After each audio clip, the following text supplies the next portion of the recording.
बिस्मिल्लाहिर्रहमानिर्रहीम, अस्सलामु अलैकुम। मैं हूं करामत मुगल और मेरे साथ हैं सईद बलोच साहब, सीनियर जर्नलिस्ट हैं, सुप्रीम कोर्ट कवर करते हैं। अभी ताहियात नाहली के केस की समाअत जारी है। वो केस जिस पर काजी फाइज ईसा साहब ने अपना तन मन धन एक कर दिया हुआ है और इरादा किया हुआ है कि जब तक मियां नवाज शरीफ साहब की नाहली ख़त्म नहीं होगी उस वक्त तक ये अदालत उठेगी नहीं। मुसलसल काम कर रहे हैं।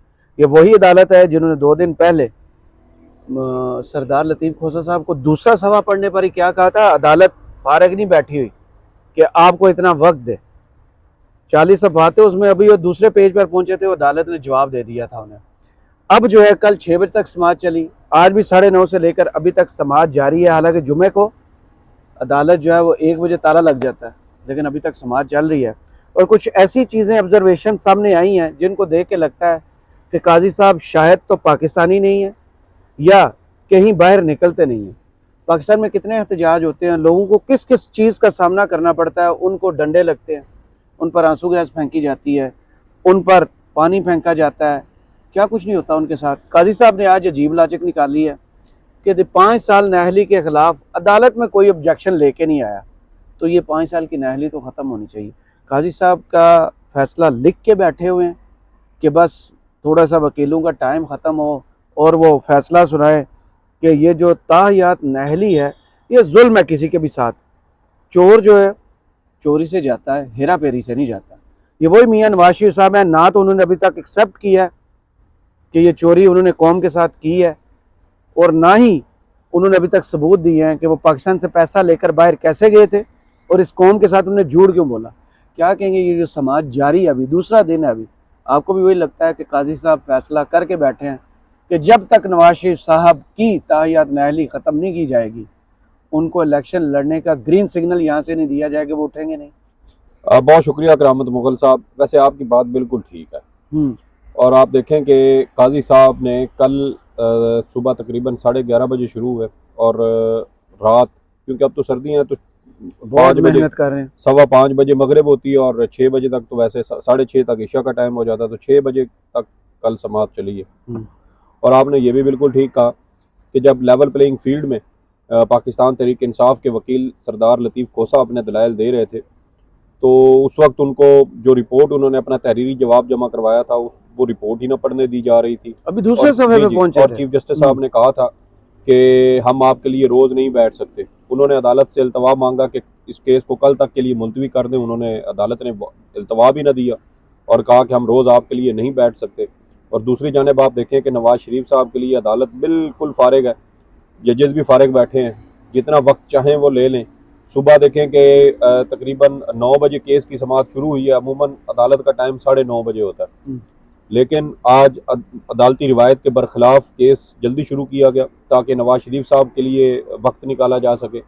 और उसके बाद जुमे की ब्रेक हुई दरमियान में और उसके बाद अब फिर केस जो है वो लगातार मैराथन समाअत उसकी जारी है।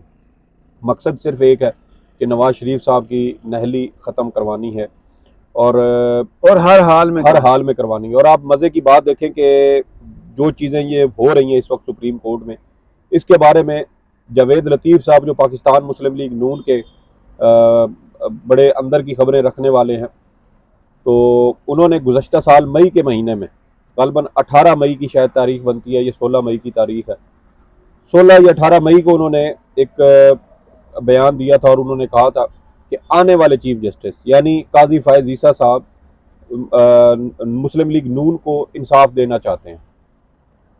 ये बात उन्होंने मई में कह दी थी, तो 88 दिन पहले तो नोटिफिकेशन भी तो हो गया था। और उसके बाद अब देखें कि यहाँ पर जिस तरीके से इंसाफ दिया जा रहा है कि एक सबसे बड़ी सियासी जमात जिनकी इंतखाबात के जब शेड्यूल जारी हो चुका, उस शेड्यूल के दौरान उनकी जो ये बुनियादी हकूक़ हैं वो मुतासर हो रहे हैं। शफाफ इंतखाबात का जो मामला है उसके ऊपर सवाल उठ रहे हैं। उसके ऊपर अदालत कहती है कि हमारे लिए हमारे पास आपके लिए वक्त नहीं है, हम रोज़ आपके लिए नहीं बैठ सकते। और दूसरी जानिब एक आदि मुजरिम है, आदि मुजरिम इस सेंस में है क्योंकि आप देखें ना कि काजी साहब कहते हैं कि तौबा का दरवाज़ा, राह रास्त का दरवाज़ा, सिरात मुस्तकीम का दरवाज़ा जो है ना वो हर वक्त खुला रहता है। तो काजी साहब वो जो आप इस्लामिक टच देने की कोशिश कर रहे हैं चीज़ों को, कुरान में हर मसले का हल है, नबी पाक सल्लल्लाहु अलैहि वसल्लम वाहिद हैं जो सादिक और अमीन है, इनसे किसी को नौज बिल्ला कोई इख्तिलाफ नहीं। मैं उससे भी बताता हूँ ना, ये जो इन्होंने कल चूरन बेचे बात किया वो भी मैं आपके साथ शेयर करता हूँ। अच्छा, ये बातें ये सारी मजहब का टच लेके आते हैं, जज्बाती ब्लैक मेलिंग अंदर सारी वो हो रही है। बार बार कौम को बताया जा रहा है कि मजहब जो है वो इस हवाले से बड़ा वाजे है, माफी मिलनी चाहिए। तो माफी किस सेंस में मिलती है ये भी तो बताएं ना। कौम माफ करे ना, फिर कौम ये माफ कौन होते हैं करेगी, कौम के कौम नाम पे माफ माफ करने करेगी। वाले? कौम ने माफ करना है तो किस सूरत में करना है कि एक शख्स जिसने जुर्म किया है, या तो आप ये कह देना कि नवाज शरीफ साहब ने गलती नहीं की तो फिर आप तौबा की और माफी की बात क्यों और करते हैं। कौम के सामने मैं तो इसे झूठ ही कहूंगा कि किसी सियासतदान को इसका फायदा नहीं होगा, तो ताहियात नाहल कौन है? सर यही बात है ना। देखें, वो एक तरफ कहते हैं कि किसी सियासी जमात की सहूलत के लिए ये केस नहीं सुन रहे। हाँ, तो आज नवाज शरीफ साहब का नाम ताहियात लिया। नाहल क्या सलीम प्लम्बर है? जी जी। दूसरा, आज हुसैन टैंक वाला है कौन? नवाज शरीफ साहब की नहली का जो मामला था, उसकी नवाज शरीफ साहब का दौरान समात नाम लिया गया तो कहा कि आप किसी का नाम न लें, हम अच्छा। इसको कोई सियासी रंग नहीं देना चाहते। अच्छा जी। और दूसरी जानिब कहते हैं कि 11 जनवरी तक इस केस का हर सूरत फैसला करना है। ताहियात नाहल वैसे कौन कौन है? नवाज शरीफ साहब हैं, जहांगीर तरीन साहब हैं, और शायद कोई 2-4 लोग और हों। पूरी तो कौम का ये मसला तो है ये ये। कौम का मसला तो है ही नहीं, ये तो इनफरादी मामला है। और ये इसको बुनियादी हकूक का बना के और जिसके लिए अखबार में इश्तिहार दिया गया टैक्स के पैसों से। जी जी। तो अब आप देखें कि उनका नाम लिया गया और सुप्रीम कोर्ट ने उसके ऊपर पाबंदी लगा दी। और दूसरी जानिब काजी साहब कहते हैं कि माफी, तो माफी सर उस सूरत में होती है। आप तो ये कह रहे हैं कि नवाज शरीफ साहब तो फिर मुजरिम ही नहीं है, या अगर आप उनको माफी दिलवाना चाहते हैं तो इसका मतलब ये है कि आप इस बात को तस्लीम कर रहे हैं कि नवाज शरीफ साहब मुजरिम है, वो करप्ट हैं, उन्होंने इस कौम का पैसा लूटा, उन्होंने इस पैसे से लंदन में एमन फील्ड बनाए, ये सारी चीजें इसका मतलब है आप कबूल कर रहे हैं। तो फिर अगर आपके ख्याल में नवाज शरीफ साहब जो है उनको माफी मिलनी चाहिए तो फिर ये माफी कौम को देनी चाहिए। नवाज शरीफ में जाए ना, नहीं, सुप्रीम कोर्ट की जमात का पता चल जाएगा। नवाज शरीफ साहब को सुप्रीम कोर्ट बुला ले केस की समाअत के दौरान, और जैसे लाइव ट्रांसमिशन चल रही है, नवाज शरीफ साहब आके तौबा ताइब हो जाए, कौम से माफी मांग ले कि मैं आइंदा इस तरह की कभी गलती नहीं करूंगा। पहले पिछला गुनाह तो माफी माने ना। तो मैं वही कह रहा हूँ ना कि आए गलती तस्लीम करें, तस्लीम करें साहब, हाथ काटे। और फिर दूसरी अहम बड़ी बात यह है कि नवाज काजी साहब जिस शख्स की सहूलत कारी कर रहे हैं, कि जिसको कह रहे हैं कि ये बहुत भोला है, अल्लाह जो है वो दिल फेर देता है, लोग सुधर जाते हैं, कोई शक नहीं, ठीक है। लेकिन हमें जरा तारीख देखनी चाहिए कि नवाज शरीफ साहब सियासत में कैसे आए, IGI इस्लामी जमहूरी इत्तेहाद बेनज़ीर के खिलाफ कैसे बना, मिर्ज़ा असलम बेग साबिक आर्मी चीफ से असद दुरानी और जो दीगर लोग थे उनसे पैसे किस तरह लिए गए, उसामा बिन लादेन से पैसे किसने लिए, बेनज़ीर के खिलाफ साजिशें कैसे होती नहीं। फिर आप देखें कि 90 की दहाई में 92-93 में नवाज शरीफ साहब ने लंदन फ्लैट्स कैसे बनाए। फिर नवाज शरीफ साहब ने जो जब दोबारा मुशर्रफ दौर के बाद पाकिस्तान आए तो फिर इनकी ऑफशोर कंपनियां सामने आई, IPPs के खिलाफ इधर मेमो गेट्स में गिलानी के खिलाफ आए, IPPs लगा के पैसा कैसे बनाया गया, यूसुफ रज़ा रिकॉर्ड कैसे बनाए गए। गिलानी के खिलाफ पिटीशन कौन लेके आया? नहीं, मैं उसकी उस साइड पे नहीं, मैं सिर्फ वो भी वज़ीर-ए-आज़म था, जो लूटमार थी ना, मैं सिर्फ लूटमार वाले वो चीजें गिनवा रहा हूँ कि आप इनसे पूछो ना कि इनकी जहां जहां करप्शन होती थी वहां रिकॉर्ड को कैसे आग लग जाती थी। तो ये वो सारी चीजें हैं आप कह रहे हैं। जी जी, आप जो कह रहे हैं कि ये लोग सुधर जाते हैं, तो नवाज शरीफ साहब तो जब से आए हैं सियासत में वो इसी तरह की लूट मार कर रहे हैं, वो तो नहीं सुधर रहे। तो फिर आप कैसे जुमला है जो मैं अक्सर वीडियोस में बोलता हूँ, वो कहते हैं कि एक बंदा अगर 74 साल से ऐसा है ना, तो आप कैसे तो कर सकते हैं 75वें साल में वो बदल जाएगा? बिल्कुल नहीं बदल सकता, बिल्कुल ठीक बात है।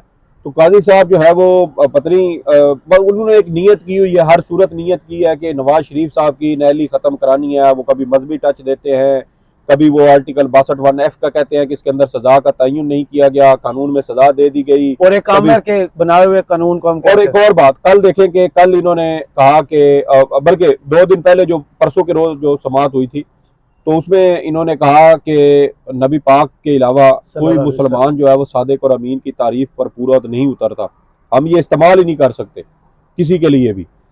तो कल जब समाअत हुई तो उसमें जब उज़ैर भंडारी साहब जो है वो दलाइल दे रहे थे, तो उसमें बल्कि उस्मान करीम साहब दे रहे थे, तो उन्होंने जब वो तारीफ की ना लुगत के हिसाब से सादिक और अमीन की और इस्लामिक डेफिनेशन उसकी क्या होती है, तो उन्होंने कहा कि अगर आप इसकी इस्लामिक डेफिनेशन सादिक और अमीन की करेंगे तो फिर आप ये गैर मुस्लिमों के ऊपर नहीं लगा सकते। अगर आप इसकी डिक्शनरी मीनिंग सादिक और अमीन की इस्तेमाल करेंगे तो फिर ये गैर मुस्लिम पर भी अप्लाई होगा। तो काजी साहब ने उस पर कहा कि सादिक और अमीन तो गैर मुस्लिम भी हो सकते हैं। तो काजी साहब, आपका कोई दीन ईमान है या नहीं है, हमें तो ये समझ नहीं आती कि एक रोज पहले आप कह रहे हैं कि नबी पाक के अलावा कोई सादिक और अमीन नहीं हो सकता, मुसलमान भी नहीं हो सकता, चले और मजहबी कल आप लोग नहीं, ये इन्होंने अदालत में कहा है ना, ये खुद रिमार्क्स दे रहे हैं, सहारा ले रहे हैं इस चीज का, तो कैसे ले रहे हैं? एक दिन आप कहते हैं कि आप खुद भी नहीं है, आपसे कोई पूछेगा आप गुनहगार है तो मैं मान लूंगा कि मैं गुनहगार हूँ। दूसरी जानब आप कहते हैं कि गैर मुस्लिम जो है वो भी सादिक और अमीन हो सकते हैं, तो कोई एक साइड पे तो आप खड़े हो ना। आप कभी उधर उछल कूद कर रहे हैं, कभी उधर उछल कूद कर रहे हैं। पनामा बेंच वाला जो बुक्स है ना, वो अभी तक खत्म नहीं हो रहा। कहते हैं कि 5 जेंटलमैन की राय जो है वो 326 पार्लियामेंटेरियन की राय से बेहतर कैसे हो? तो फिर सुप्रीम कोर्ट ताला लगा दे। नहीं, फिर सुप्रीम कोर्ट इंसाफ भी सारा उधर से करवा सुप्रीम कोर्ट के 5 या 7 जजेस बैठकर कानून या आइन की तशरीह किस कैपेसिटी में करते हैं? इसका मतलब ये है कि पार्लियामान का बनाया हुआ कोई भी कानून या कोई भी आईनी तरमीम उसके ऊपर मनवान अमल करे, और आप सुप्रीम कोर्ट के पास तशरीह का इख्तियार ही नहीं बनता। आप कहते हैं कानून साजी करना पार्लियामेंट का इख्तियार है, आइन उसकी तशरीह करना सुप्रीम कोर्ट का, तो फिर भाई आप किस कैपेसिटी? मैं वही कह रहा हूं कि ये नवाज शरीफ साहब की नैली खत्म कराने के लिए ये हर ज़ाब्ता, हर कानून, हर असूल जो है ना वो रोंद रहे हैं, और ये चाहते हैं कि कुछ भी हो जाए, नवाज शरीफ साहब जो है ना वो हर सूरत जो है उनकी नैली खत्म होनी चाहिए। इन्होंने जो अदालती मुआविन मुकर्रर किए, खुद मुकर्रर किए, उन्होंने आगे बता दिया कि आप ये नहीं कर सकते जब तक कि सुप्रीम कोर्ट का वो डिक्लेरेशन जो 62 उन्होंने कहा मुझे फीस थोड़े दिया, हमने तो मुआविन मुकर्रर किया। बिल्कुल बिल्कुल। उजैर भंडारी साहब को जब इन्होंने कल उनके साथ जी जब इन्होंने देखा कि भाई ये तो हमारी पसंद की और हमारी मर्जी के दलाइल नहीं दे रहा, तो इन्होंने उसके सवाल जवाब शुरू कर दिए, तो उन्होंने आगे से तंग आके कह दिया कि भाई मैं अदालती मुआविन हूँ, आप मेरे साथ इस तरह जया ना करें। तो फिर जाके जो है वो जज साहब, हाँ, तो ये वो चीजें हैं जो काजी साहब मुसलसल कर रहे हैं। देखिए एक चीज डिसाइडेड है, जो मर्जी हो जाए, काजी साहब ने नवाज शरीफ साहब की नहली खत्म करनी है, लेकिन मेरा ये मानना है कि नवाज शरीफ साहब की नहली खत्म हो जाए, वो इलेक्शन लड़ भी ले, लेकिन ये इलेक्शन उनकी सियासत का आखिरी इलेक्शन साबित होगा। बेहतर ये था कि वो जो है वो ये इलेक्शन ना लड़ते, वो क्या कहते हैं उसको, किंग मेकर बन के अपनी पार्टी पर्दे के पीछे से चलाते रहते, और एक उनका जो एक असूली मौक़िफ़ उनका था कि भाई मुझे बेटे से तनख्वाह न लेने की वजह से निकाला गया, वो उसकी बुनियाद पे रहते। लेकिन अब जब वो अदालत में रहते तो फिर लंदन से क्यों आते? सर सुने ना, अब खाते कश्ती रानी करते मजे से जिंदगी, अब ये वापस आ चुके हैं सुप्रीम कोर्ट में। इन्होंने अपने प्रॉक्सी पिटिशनर आगे करके चीफ जस्टिस साहब को जो है वो मिन्नत तरला करके, मिन्नत तरला इस सेंस में ना कि एक बंदा पिछले साल मई में कह रहा है, चीफ जस्टिस काजी फाइज ईसा का के चीफ जस्टिस बनने से 4 महीने पहले कह रहा है कि आने वाले चीफ जस्टिस जो है वो नून लीग को इंसाफ देना चाहते हैं, तो वो तो जहां से तो ये तासर मिलता है कि नून लीग की पहले ही काजी साहब के साथ डील कोई हो चुकी है। भाई कैसे आपको पता चला कि आने वाले चीफ जस्टिस, या तो इन्होंने कोई पैगाम भेजा होगा नून लीग को कि सर मुझे आने दे, मैं आपकी ये तायात नैली खत्म करूंगा, या फिर इन्होंने खुद कहा होगा काजी साहब को। तो बहुत सी सर निशानियां छोड़े, देखिए वो जो बात कर रहे हैं चैम्बर में बैठ जाना, पार्लियामेंट चले जाना, ये निशानियां नहीं है सर, है। मैं वही कह रहा हूँ कि ये कहीं ना कहीं से तो सहाबियों की तकसीम करना, इंसाफ की तकसीम करना, कहीं ना कहीं से तो पैगाम रसानी हुई है ना, या उधर से हुई है या इधर से हुई है, और ये यकीन दहानी उनको कराई गई है कि भाई मैं आपको इंसाफ देना चाहता हूं। या पीडीएम काजी फाइज ईसा का कभी नाम उन्होंने लिया, एतराज किया नहीं किया ना, तो फिर तो ये इसी वजह से कह रहा हूँ कि काजी साहब नियत करके बैठे। दूसरा मखदूम अहमद अली साहब जो बड़े अच्छे लायर हैं, उन्होंने आज एक नुक्ता भी उठाया साथ के, जो झूठ बोलने पर, ये पैसे ना लेने, बेटे से तनख्वाह ना लेने पर ताहियात नाशी को नाहल कर दिया गया, लेकिन इमरान खान को ताहियात नाहल नहीं किया गया। ये किस चक्कर में हुआ, और इमरान खान कैसे, कौन सा कौम का पैसा लूटा है? देखिए इमरान खान के ऊपर एतराज ये था कि ये जो बनी गाला वाला घर था ना, इसके हवाले से 2018 में इनका केस, ये लंदन में बनी गाला नहीं है ना, और इमरान खान जिस वक्त उन्होंने ये घर बनाया था उस वक्त ना तो अगरचे वो पॉलिटिक्स शुरू कर चुके थे, 1997 में गालबन उन्होंने ये घर बनाया, 96 से पॉलिटिक्स में आ गए थे, तो 96 से पॉलिटिक्स में थे, पार्टी वो बना चुके थे, लेकिन वो बिल्कुल ग्राउंड लेवल पे थी, कोई उसकी ज्यादा कोई रिप्रेजेंटेशन नहीं थे। पब्लिक ऑफिस होल्डर भी, एमएनए भी जो है वो आगे 2002 के इलेक्शन में वो बन रहे हैं, तो उससे पहले तो उनका कोई वो था ही नहीं, लेकिन उसके बावजूद उन्होंने अपनी सारी सफाई दी। वो रसीदें जो शायद किसी के पास भी नहीं थी, इवन के क्रिकेट दौर की भी कुछ रसीदें, 84 की रसीदें जो है, जब वो काउंटी क्रिकेट खेला करते थे या इंटरनेशनल, वो तो बाहर से पैसा है। सवाल तो दो डिफरेंट है, बाहर से पैसा यहाँ पर आवाम का लूट, यहाँ पर ये बात ये है कि शायद लोगों को ना मनी लॉन्ड्रिंग का भी अभी तक डेफिनेशन, यहाँ से वहां जाए पैसा, और मनी लॉन्ड्रिंग वो होती है जो अपने मुल्क से किसी और जगह पे, बैरून मुल्क किसी भी जगह पे ट्रांसफर की जाए, होल्डर हो तो ज्यादा, जी जी, तो इमरान खान साहब का तो वो इसके साथ वो लाताल्लुक सा बनता है कि वो तो इस चीज़ के ऊपर आता ही नहीं है। और देखें कि ये सिर्फ चीज़ों को रेलिवेंट करने की ये हरबे होते हैं कि नवाज शरीफ साहब और इमरान खान साहब एक ही पाए के हैं, तो नवाज शरीफ साहब जो है वो मजलूम, उनके साथ जुल्म किया गया और उनको नायल कर दिया गया, और इमरान खान साहब वो तासुर ये शायद ये दे रहे थे ना कि ये उस वक्त चूंकि इस्टेब्लिशमेंट इनके साथ थी तो इस वजह से इमरान खान साहब बच गए। ये क्या बगावत करने वालों को मखदूम अली खान, मखदूम अली खान जो है ये जहांगीर तरीन साहब के वकील हैं, ये पनामा में वकील थे, इस फैमिली के, शरीफ फैमिली के वकील थे। तो देखें ये सिर्फ बहाने हैं। हर सजा, हर जो दीन में अगर आप चले जाएं इस्लाम में, तो उसमें भी हर सजा का एक तयन है। अब जिसने चोरी की है उसके हाथ काटे जाते हैं, ये नहीं कहा जाता कि 5 साल के लिए इसके हाथ काट दो, बाद में इसके दोबारा जोड़ देना। तो ऐसा तो नहीं होता ना, हर चीज की एक हद है। सजाए मौत है तो उसकी गर्दन उड़ाने का कहा गया, खून का बदला खून है, या दियत दे, कसास वो उसी में आ जाती है, सजा में है। और दूसरा ये है कि फिर आम माफी हो जाए, बिल्कुल सदके दिल से अल्लाह की रजा के लिए कोई माफ कर दे तो अलग बात है। सामने नहीं है उधर, तो भेज देना उधर, फिर यहाँ पे ये बात। लेकिन मामला यह है कि कहीं नहीं भेजेंगे, हर चीज इन्होंने खुद ही करनी है, ये खुद डिसाइड करेंगे, खुद तय करेंगे। हाँ, मैंने वैसे जो कहा है ना कि उन्होंने कि हमने आरोज के लिए आसान करना है, हम चाहते हैं कि ऐसा फैसला हो कि लोगों को समझने में आसानी हो, और ये भी कहते हैं कि जल्दी जल्दी इस केस को खत्म करना है, हमने फैसला भी लिखना है, फैसला करना है 9 जनवरी से पहले नहीं 11 जनवरी का उन्होंने कहा था कि 11 जनवरी से पहले। हाँ जी, उसको क्यों केस की वही बात है ना कि 11 जनवरी को इलेक्शन कमीशन ने जितने भी ट्रिब्यूनल में ये इलेक्शन ट्रिब्यूनल बने हैं जहां पर ये कागजात नामजदगी मुस्तरद होने या मंजूर होने के खिलाफ अपीलें ज़ेर समाअत है, वो अब पहले 3 दिनों में इब्तदाई अपीलें दायर की गई, फिर उसके ऊपर अब सुनवाई हो रही है, और सुनवाई के बाद जब वो टाइम खत्म हो जाएगा तो वो सारी जो लिस्टें हैं वो भेजी जाएंगी इलेक्शन कमीशन को 10 की रात को। और इलेक्शन कमीशन ने 11 जनवरी को तमाम जो उम्मीदवार होंगे जिनके कागजात नामजदगी मंजूर हो जाएंगे उनकी नजरसानी शुदा फहरिस्त जारी करेगा। और नवाज शरीफ साहब का नाम उस लिस्ट के अंदर होना जरूरी है, इसलिए काजी साहब कहते हैं कि यह हर सूरत 11 जनवरी से पहले। और लेकिन मुझे लग रहा है कि शायद आज जुम्मे के रोज ही नवाज शरीफ साहब के लिए, क्योंकि जुम्मा तारीखी तौर पर नून लीग के लिए भारी रहा है, तो आज शायद ये ये तारीख बदलने की कोशिश कर रहे हैं कि जुम्मा जो है वो नून लीग के लिए बाबरकत साबित हो, और आज जुम्मे को एक बड़ी खबर नून लीग को जो है वो दी है। बहुत शुक्रिया सईद बलोच साहब आपके तजिए का। जो जो ये समाअत आगे पड़ेगी इस हवाले से अपडेट्स आपको देते रहेंगे। कमेंट्स बॉक्स में ज़रूर बताइएगा वीडियो आपको कैसी लगी। इजाज़त दीजिए, अल्लाह हाफिज़।